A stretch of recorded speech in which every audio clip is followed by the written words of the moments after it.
Hello students. So we start the new chapter and the chapter is microorganisms friend and foe. ठीक है, micro organism होता क्या है? यानी ऐसे छोटे ऑर्गेनिज्म, ऐसे छोटे लिविंग ऑर्गेनिज्म जो कि नेकेड आई से देखे नहीं जाए, उनको हम लोग माइक्रो ऑर्गेनिज्म कहते हैं। हम लोग कहते हैं कि माइक्रो ऑर्गेनिज्म हमारे लिए फ्रेंड भी हैं, फो भी हैं, दोनों तरह से हैं। फो है इसलिए कि बहुत सारी बीमारियों को पैदा करने के लिए रिस्पॉन्सिबल होते हैं। फ्रेंड इसलिए हैं कि बहुत सारे मेडिसिन्स उससे बनते हैं, बहुत सारे फूड प्रोडक्ट हम लोग उसके द्वारा बनाए जाते हैं और उसको यूज़ करते हैं। ठीक है, तो इसमें हम आज के दिन हम लोग पढ़ेंगे microorganism are the friend and foe. ठीक है, microorganism is the term use for a living thing. Microorganism वो टर्म किस लिए यूज किया जाता है? जो लिविंग थिंग्स हैं। नॉन लिविंग थिंग्स कभी भी माइक्रो ऑर्गेनिजम्स नहीं होंगे। And is too small to be seen with the naked eyes. ये इतने छोटे हैं कि उसको हम लोग नेकेड आई से देख ही नहीं सकते। माइक्रो ऑर्गेनिज्म को हम लोग माइक्रोब्स की कहते हैं। अगर माइक्रो ऑर्गेनिज्म को माइक्रोब्स कहा जाए तो गलत नहीं होगा। ये माइक्रोब्स और micro organism both are the same things. ठीक है, microscope of different magnification has been used to observe these small organism. Microscope में बहुत सारे मैग्निफिकेशंस होते हैं। मैग्निफिकेशंस का मतलब हुआ उसमें लेंस लगे रहते हैं जिसके द्वारा हम बहुत तरह के छोटे छोटे माइक्रो ऑर्गेनिजम्स को देख पाते हैं, मैग्नीफाइंग करके। उसको मैग्नीफाइंग ग्लास लगा होता है, दैट इज द लेंस जिसके द्वारा उसको हम डिटेक्ट कर पाते हैं। Microbiology is that branch of science that which deals with the study of microorganism. Microbiology क्या है? यानी माइक्रोबायोलॉजी क्या हुआ? जिसमें हम लोग माइक्रो ऑर्गेनिजम्स के बारे में स्टडी करें, उसको हम लोग माइक्रोबायोलॉजी कहते हैं। ठीक है, माइक्रोबायोलॉजी क्या है? That is a branch which deal with the study of micro organism. यानी वो ब्रांच जिसमें हम माइक्रो ऑर्गेनिजम्स के बारे में पढ़ते हैं, उसको हम लोग माइक्रोबायोलॉजी कहते हैं।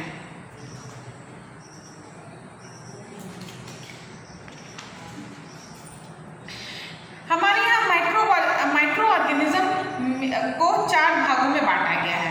दुनिया में जितने भी माइक्रो ऑर्गेनिज्म हैं वो 4 भागों में बांटे गए हैं। हमारे यहाँ बहुत सारे माइक्रो ऑर्गेनिज्म पाए जाते हैं। आप जिस भी कंडीशन में कहिए, चाहे वो पानी का एक्सट्रीम हॉट झरना हो या अंटार्कटिका रीजन हो, फिर आर्टिक रीजन हो, यानी एक्सट्रीम कोल्ड और एक्सट्रीम ठंड गर्मी, सभी जगह माइक्रो ऑर्गेनिज्म पाए जाते हैं। इसलिए दुनिया में जितने भी माइक्रो ऑर्गेनिजम्स होते हैं उनको 4 भागों में बांटा गया है। अगर हम लोग बात करते हैं क्लासिफिकेशन ऑफ माइक्रो ऑर्गेनिज्म की,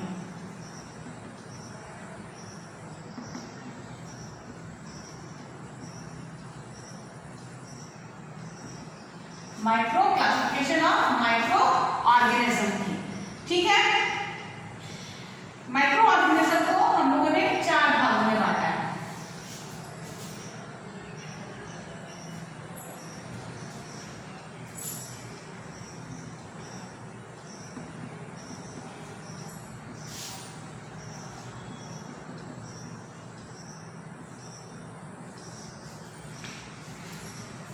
पांच भाग में।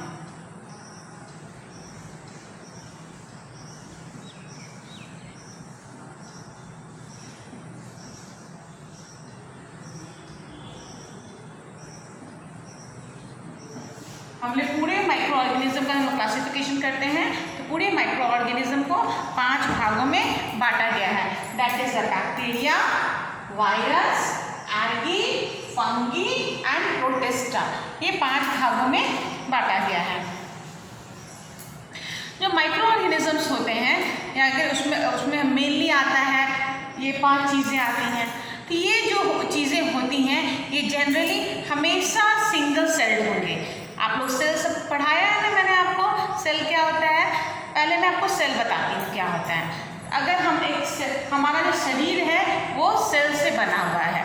जैसे कि कोई क्लासरूम का अगर हम लोग बोलते हैं क्लासरूम है, तो वो बहुत सारे, वो किससे बना हुआ है? बहुत सारे ब्रिक्स से बना है, बहुत सारे ईंटों से बना हुआ है। एक ईंटा रखा गया होगा, फिर दूसरा, फिर तीसरा करते करते एक दीवार उड़ी हुई होगी, वैसे ही दूसरी दीवार, फिर वैसे ही तीसरी दीवार, वैसे ही चौथी दीवार उड़ी हुई होगी। तो ये क्या है, माइक्रो ऑर्गेनिजम्स जो हैं हमारे वो एक ही सेल से बने हैं। हम लोग क्या है, हम लोग मल्टी सेल्यूलर हैं और माइक्रो ऑर्गेनिज्म क्या है, यूनिसेल्यूलर। ठीक है, माइक्रो ऑर्गेनिज्म क्या है, यूनिसेल्यूलर। माइक्रो ऑर्गेनिज्म यूनिसेल्यूलर है क्योंकि इनका पूरा शरीर की रचना एक ही सेल से की गई है। ठीक है, वही सेल समय समय पर जिस ढंग का रिक्वायरमेंट होता है, जैसे एब्जॉर्प्शन, भोजन को पचाना है तो उस समय वैसा काम करेगा, भोजन को एक्सक्रीट आउट करना है यानी बाहर को ढकेलना है तो उस ऑर्गन में चेंज हो जाएगा। तो वही एक ऑर्गन सभी तरह के काम को करता है। ये मल्टी सेल्यूलर्स होते हैं, चाहे वो बैक्टीरिया हो, वायरस हो, एल्गी है, फंगी है, प्रोटिस्टा है, ये सभी एक सेल से बने हैं जिसको हम लोग कहते हैं यूनिसेल्यूलर। ठीक है, हम लोग क्या है, हम लोग हैं मल्टी सेल्यूलर। मल्टी यानी बहुत सारे सेल से बने हुए। हम लोग क्या है, मल्टी सेल्यूलर। मल्टी क्या है, मेनी। मल्टी का मतलब होता है मेनी, मेनी सेल से बना हुआ। यूनी का मतलब होता है सिंगल सेल से, यानी एक सेल से बना हुआ, तो उसको हम लोग कहते हैं यूनिसेल्यूलर। और बहुत सेल से बना है इसको कहते हैं हम मल्टी सेल्यूलर। ठीक है, ठीक है। तो अब हम लोग अलग अलग पांचों को अलग अलग देखेंगे, पांचों को अलग अलग देखेंगे। सबसे पहले हम लोग देखते हैं बैक्टीरिया। बैक्टीरिया क्या है, ठीक है, बैक्टीरिया जो है they are small unicellular organism. ये बिल्कुल छोटा सा यूनिसेल्यूलर ऑर्गेनिज्म है, ये हर जगह पाया जाता है। आपकी सोच जहाँ तक जाती है वहाँ ये पाए जाते हैं। ठीक है, वाटर में, हॉट स्प्रिंग में, मिट्टी में, हमारे शरीर के अंदर, ह्यूमंस में, पिग्स में, जानवरों में, पक्षियों में, सभी जगह पाए जाते हैं ये। बैक्टीरिया को are classified into 4 type on the basis of their shapes. Bacteria को उसके शेप्स के आधार पे हमने 4 भागों में बांटा है। पहले क्या बांटा था, हमने माइक्रो ऑर्गेनिजम्स को 4 भागों में बांटा था, 5 भागों में बांटा था। उसके बाद अब हम बैक्टीरिया की पढ़ाई कर रहे हैं तो बैक्टीरिया को 4 भागों में बांटा गया है उसके शेप्स के आधार पर। ठीक है, उसके जैसा उसका शेप होता है। तो पहला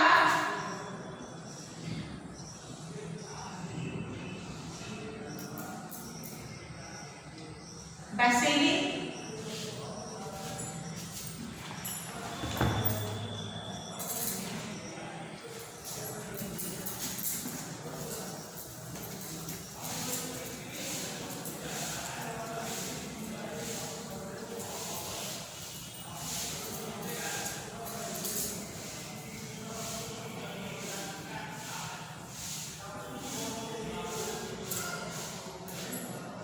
पहला बैसिली।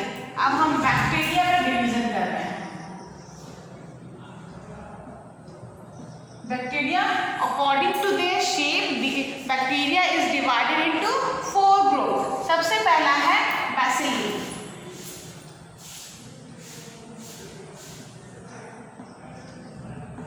बैसिली जो होता है वो रॉड शेप का होता है, यानी इसका स्ट्रक्चर कुछ ऐसा होता है। ठीक है, दूसरा हो गया कोकई। इसका स्फेरिकल होता है।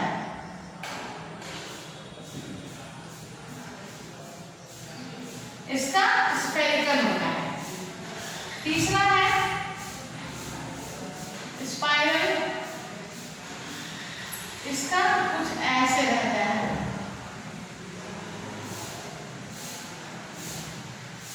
और चौथा है कॉमा शेप।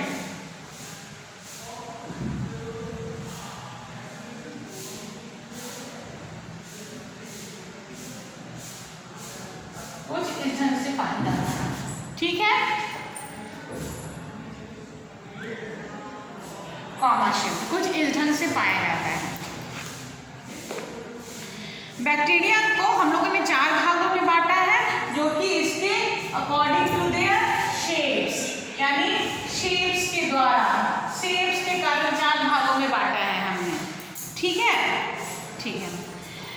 साथ में बैक्टीरिया में फ्लैजिल्ला पाया जाता है। फ्लैजिल्ला क्या होता है? Just a thin ring like structure, ठीक है, एक पतला सा थ्रेड लाइक स्ट्रक्चर होता है जिसकी मदद से ये मूवमेंट करता है, यानी कि एक जगह से दूसरी जगह घूमता है, ठीक है, इसको फ्लैजिल्ला कहते हैं। जैसे ये बैक्टीरिया है, इसके यहाँ पे अटैच होगा और इसी को ऐसे ऐसे पतवार बना के ये आगे की ओर मूव करेगा, ठीक है। They can make their own food, obtain food from outside, ये अपना भोजन खुद बनाते हैं और भोजन बाहर से भी प्राप्त करते हैं। Feed on dead and decaying, अब ये क्या करते हैं? ये खुद भी भोजन बनाने के काबिल है, भोजन के लिए बाहर भी आश्रित होते हैं। ये साथ में मरे हुए जीव जंतुओं को भी मारकर भोजन खाते हैं, साथ में किसी ऑर्गेनिज्म के शरीर में रहकर भोजन भी प्राप्त करते हैं, ठीक है। दे नीड मोस्ट एटमॉस्फेयर, साथ में इसको एटमॉस्फेयर की जरूरत पड़ती है, यानी मॉडरेट एटमॉस्फेयर, या ना ज़्यादा ठंड ना ज़्यादा गर्मी, तभी ये एपियर होता है। यानी ज़्यादा गर्मी ही कहा जाए तो गलत नहीं की जाएगी, यानी मॉडरेट होना चाहिए, ना ठंड होना चाहिए ना ज़्यादा गर्मी होनी चाहिए। Under favourable condition bacteria reproduce very fast by the process of binary fission, तो जब उस बैक्टीरिया हमेशा अपनी संख्या नहीं बढ़ा सकता, वो अपनी संख्या कैसे बढ़ाएगा? उसको अपनी संख्या बढ़ाने के लिए उसको डिवीज़न करना होगा। डिवीज़न क्या है? एक रिप्रोडक्शन का प्रोसेस है। जैसे कि अगर ये बैक्टीरिया है, ये मान लीजिए ये बैक्टीरिया है, तो इसको जब डिवीज़न करना है, अपनी संख्या बढ़ानी है, तो कैसे बढ़ेगा? By the process of reproduction. तो इसमें तो रिप्रोडक्शन होता नहीं है, ये क्या करते हैं? ये अपनी संख्या बढ़ाने के लिए अपने आप को दो टुकड़ों में तोड़ लेते हैं, तो 1 से 2 हो गया, इसकी जनसंख्या बढ़ गई, ठीक है। तो इसको हम लोग कहेंगे बाइनरी फिजन, बाइनरी यानी 1 से 2 हो जाना, so we call that binary fission, इसको बाइनरी फिजन कहा जाता है, ठीक है। 1 से 2 हो जाना यानी ये बाइनरी फिजन कहलाता है। A number of bacteria cause disease to the animals, हमारे यहाँ बहुत सारे बैक्टीरिया होते हैं जो कि एनिमल्स में पाए जाते हैं, प्लांट्स में पाए जाते हैं और बीमारियों को उत्पन्न करते हैं। एंड ह्यूमंस, साथ में जहाँ पे ये एनिमल्स के शरीर में, प्लांट्स के शरीर में पाए जाते हैं, वहीं पे ये ह्यूमंस बीइंग के शरीर में भी पाए जाते हैं, ठीक है। लेकिन ये जब हमारे शरीर में पाए जाते हैं, यानी कि ये बीमारी को पैदा करते हैं, तो बीमारी पैदा करते हैं इसलिए इसको हम लोग फोबी कहते हैं। लेकिन वहीं पे बहुत सारे ऐसे बैक्टीरिया होते हैं जो हमारे यहाँ हमारे लिए फ्रेंड्स का काम करते हैं। जैसे कि हमारे यहाँ दही जमती है, दही जमने में दही जमने में भी बैक्टीरिया का रोल होता है, लैक्टोबैसिलस बैक्टीरिया, ठीक है। लैक्टोबैसिलस बैक्टीरिया जो होती है वो दही को जमाने का काम करते हैं। आप लोगों ने देखा होगा मम्मी लोग क्या करती है, दही जमाने के समय एक कटोरे में दूध रखती है, दूध को हमेशा वार्म या ल्यूक वार्म दूध रखा जाता है, यानी हल्का सा सुसुम क्यों किया गया? ये बैक्टीरिया को कंडीशन दे रहा है, ये बैक्टीरिया को इन्वायरमेंट दे रहा है अपना रिप्रोडक्शन करने के लिए।